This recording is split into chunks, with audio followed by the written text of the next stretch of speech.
नमस्कार दोस्तों, SSN IAS MPPSC classes Bhopal में आपका स्वागत है। आज का हमारा टॉपिक है भारत शासन अधिनियम 1935, गवर्नमेंट ऑफ इंडिया एक्ट 1935। इस अधिनियम के अंतर्गत हम इससे संबंधित ऐतिहासिकता, इस अधिनियम के कारण, इसकी विशेषताएं तथा इसकी आलोचना अर्थात कमियों को देखेंगे तथा इस अधिनियम से संबंधित प्रश्नों को जो कि आपकी प्रारंभिक तथा मुख्य परीक्षा में पूछे गए हैं को भी हम देखेंगे। इस वीडियो को देखने से पहले मैं आपको सलाह दूंगा कि आप हमारा वीडियो जो कि 1919 के मॉन्टेग्यू चेम्सफोर्ड अधिनियम के बारे में है उसको ज़रूर देखें, जिससे कि दोनों अधिनियमों के बीच में अंतर और समानताएं आपको समझ आएं और किस तरीके से भारत में संवैधानिक सुधार हो रहा है ये आपको समझ में आएगा। चलिए स्टार्ट करते हैं। भारत शासन अधिनियम 1935। भारत शासन अधिनियम 1935 की ऐतिहासिकता, इसके अंतर्गत मॉन्टेग्यू चेम्सफोर्ड सुधार भारतीयों को संतुष्ट नहीं कर पाए थे तथा साइमन कमीशन रिपोर्ट, इसके पश्चात नेहरू रिपोर्ट, गोलमेज सम्मेलन के बाद जारी श्वेत पत्र, संयुक्त संसदीय समिति की लोथिया रिपोर्ट, ये कुछ ऐसे मुद्दे थे जिनके आधार पर भारत शासन अधिनियम 1935 को लाया गया था। इस अधिनियम की प्रमुख विशेषताएं, पहला है केंद्र में द्वैध शासन। अगर हम 1919 के अधिनियम को थोड़ा सा ध्यान में रखें तो यहाँ पर प्रांतों में द्वैध शासन था, अब ये प्रांतों से कहाँ पर शिफ्ट हो गया है, केंद्र में द्वैध शासन हो गया। अर्थात जो केंद्रीय विषय हैं उन्हें आरक्षित और हस्तांतरित में विभाजित कर दिया गया है। आरक्षित विषयों पर गवर्नर जनरल तथा उसकी कार्यकारिणी परिषद एवं हस्तांतरित विषयों पर गवर्नर जनरल मंत्री परिषद के सहयोग से कार्य करता था। नेक्स्ट, 1919 के अधिनियम द्वारा स्थापित प्रांतों में द्वैध शासन को समाप्त कर दिया गया। इसका अर्थ ये भी है कि प्रांतों को पूर्ण स्वायत्तता मिल गई है, यानी कि प्रोविंशियल ऑटोनॉमी, प्रांतों को स्वायत्तता प्रदान कर दी गई थी। नेक्स्ट, प्रांतों में 2 सदन वाली विधायिका की व्यवस्था की गई थी, तो प्रांतों में द्विसदनीय व्यवस्था यहाँ पर लाई गई और इसके अंतर्गत 6 प्रांतों मद्रास, बंगाल, बम्बई, संयुक्त प्रांत, यूनाइटेड प्रोविंस, असम एवं बिहार में द्विसदनीय विधायिका की व्यवस्था की गई थी। नेक्स्ट, इस अधिनियम के अंतर्गत संघीय न्यायालय की स्थापना की गई, फेडरल कोर्ट, सांप्रदायिक निर्वाचन प्रणाली का विस्तार दलित वर्ग तक करने का प्रावधान किया गया। इसके अंतर्गत आरबीआई की स्थापना का प्रावधान भी किया गया जो कि 1 अप्रैल 1935 को की गई।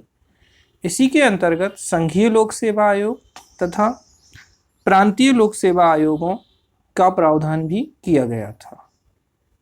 अखिल भारतीय संघ की स्थापना का प्रावधान किया गया था, हालांकि ये प्रावधान लागू नहीं हो पाया था। इस अखिल भारतीय संघ के अंतर्गत जो सम्मिलित किया गया था उसमें ब्रिटिश भारत तथा देसी रियासतों को सम्मिलित करने की बात की गई थी जो कि लागू नहीं हो पाया था। इसके अंतर्गत भारत परिषद को समाप्त कर दिया गया तथा बर्मा को भारत से पृथक कर दिया गया था। इसी अधिनियम के अंतर्गत सिंध एवं उड़ीसा 2 नए प्रांत बनाए गए थे। यहाँ पर मताधिकार का भी विस्तार किया गया। गवर्नर को विवेकाधीन शक्तियाँ यानी कि डिस्क्रिशनरी पावर दी गई थी। 1919 के अधिनियम तक हम केंद्र सूची और प्रांतीय सूची, सेंट्रल लिस्ट और स्टेट लिस्ट देखते हैं। यहाँ पर एक तीसरी सूची, समवर्ती सूची, कनकरेंट लिस्ट आ जाती है और ये 1935 के अधिनियम में पहली बार सम्मिलित की गई थी। प्रांत संघ सूची पर संघ सरकार का, प्रांतीय सूची पर प्रांतीय सरकार का तथा समवर्ती सूची पर संघ तथा राज्य दोनों सरकार कानून बना सकती थी। इस अधिनियम में कुल 321 अनुच्छेद तथा 10 अनुसूचियां थीं। इस अधिनियम की आलोचना या कमियों को हम देखते हैं तो इसके अंतर्गत पहली पॉइंट, संघीय न्यायालय भी अंतिम न्यायालय नहीं था। इसके विरुद्ध इंग्लैंड की प्रिवी काउंसिल में अपील की जा सकती थी। अर्थात संघीय न्यायालय बना तो दिया गया था, लेकिन इस न्यायालय के निर्णय अंतिम निर्णय नहीं होते थे। इनके विरुद्ध भी प्रिवी काउंसिल में आप अपील कर सकते थे।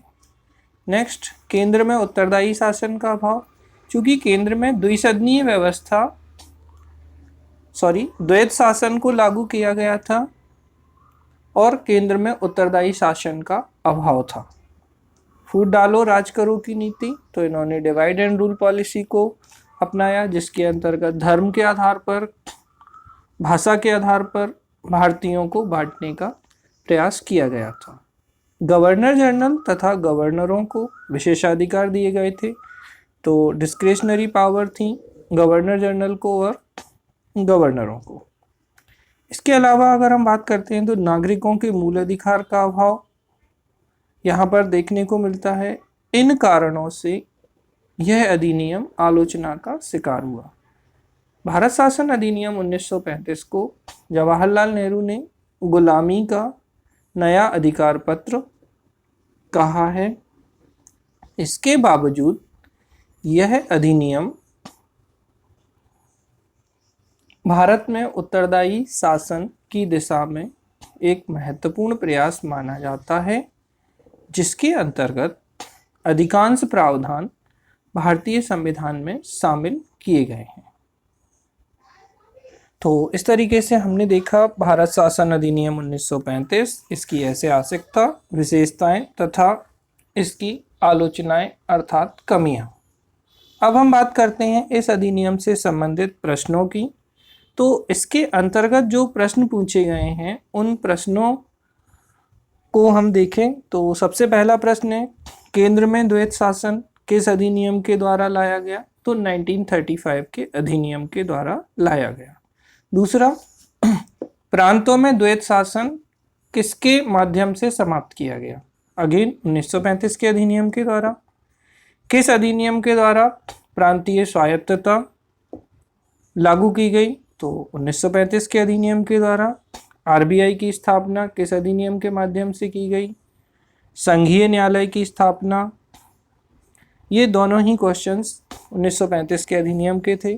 तथा एक क्वेश्चन जो कई बार पूछा गया है कि पहली बार समवर्ती सूची किस अधिनियम के द्वारा जोड़ी गई थी? तो ये भी 1935 के अधिनियम के द्वारा जोड़ी गई थी। तो इस तरीके से ये आपके प्रीलिम्स में जो क्वेश्चंस आए हैं वो।